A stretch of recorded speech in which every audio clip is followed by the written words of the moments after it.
স্ত্রীর অনুমতি ছাড়া করা যাবে না দ্বিতীয় বিয়ে। প্রচলিত এই প্রথার কোনো আইনি ভিত্তি নেই। এ নিয়ে সম্প্রতি একটি রায় দিয়েছেন হাইকোর্ট। এখানে কিন্তু প্রথম স্ত্রী বা আগের স্ত্রীদের অনুমতির বিষয়টি সম্পর্কে জানতে বলা হলেও কোনো ধরনের বাধ্যবাধকতা করা হয়নি যে তার স্ত্রীর অনুমতি লাগবেই। তবে দ্বিতীয় বিয়েতে স্ত্রীর অনুমতির কথা কেন প্রচলিত এতদিন ধরে? 1860 সালের দণ্ডবিধির 494 ধারা অনুযায়ী স্বামী বা স্ত্রী যেই অনুমতি ছাড়া দ্বিতীয় বিয়ে করবেন তার হবে 7 বছর জেল। 101 বছর পর এই আইন সংশোধন করে মুসলিম পারিবারিক আইন করা হয়, যেখানে স্ত্রীর দ্বিতীয় বিয়েতে 7 বছরের সাজা রেখে স্বামীর দ্বিতীয় বিয়ের বিষয়টি ঠেলে দেয়া হয় আরবিট্রেশন কাউন্সিলে।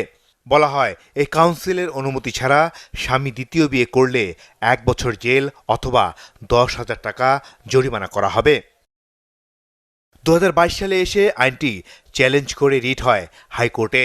শুনানি শেষে সম্প্রতি 24 পাতার রায়ে আদালত বলেন, স্ত্রী নয় আরবিট্রেশন কাউন্সিল অনুমতি দিলেই করা যাবে দ্বিতীয় বিয়ে। মুসলিম পারিবারিক আইনে নারীর দ্বিতীয় বিয়েতে 7 বছর সাজা বৈষম্যমূলক কিনা এমন প্রশ্নের ব্যাখ্যা দেন হাইকোর্ট। আমরা কিন্তু বহু বিবাহ বর্তমান আইনে যেভাবে আছে সেটাকে নীতিমালা চেয়েছি। আমরা কিন্তু বলছি না যে আপনি পুরোপুরি এটাকে ডিলিট করে দেন বা ব্যান করে দেন, কিন্তু শুধুমাত্র আপনি পারমিশনটা রাখবেন আর অন্যদিকে স্ত্রীদের অন্যান্য বিষয়গুলো দেখবেন না, সেটা তো হয় না। সেই বিষয়গুলো আমরা তুলে ধরেছি এবং সূরা আন-নিসার রেফারেন্সটা আসলে আমরাও দিয়েছি যে সূরা আন-নিসায় তো বলা হচ্ছে যে যখন ইকুয়াল ট্রিটমেন্ট, যদি আন-নিসায় সূরাতেই বলা হচ্ছে যদি একজন ব্যক্তি ভয় পান যে তিনি ইকুয়ালি ট্রিট করতে পারবেন না তার স্ত্রীদের, তখন তার জন্য একটি বিয়েই কিন্তু করার বিষয় বলা হয়েছে। পূর্ণাঙ্গ রায়ের কপিটি আমরা হাতে পেয়েছি। শরিয়া ল এবং মুসলিম লয়ের উপর মুসলিম লয়ের বহু বিবাহের বিষয়টি আমরা আপিল বিভাগের থেকে সেটেল হয়ে আসুক, এই জন্য আমরা আপিল করব। বহু বিয়েতে পুরুষের মনস্তাত্ত্বিক প্রলোভনে ভারসাম্য নষ্ট হতে পারে সমাজের, তাই সর্বোচ্চ আদালত থেকেই এর সুরাহার তাগিদ এই সমাজবিজ্ঞানীর।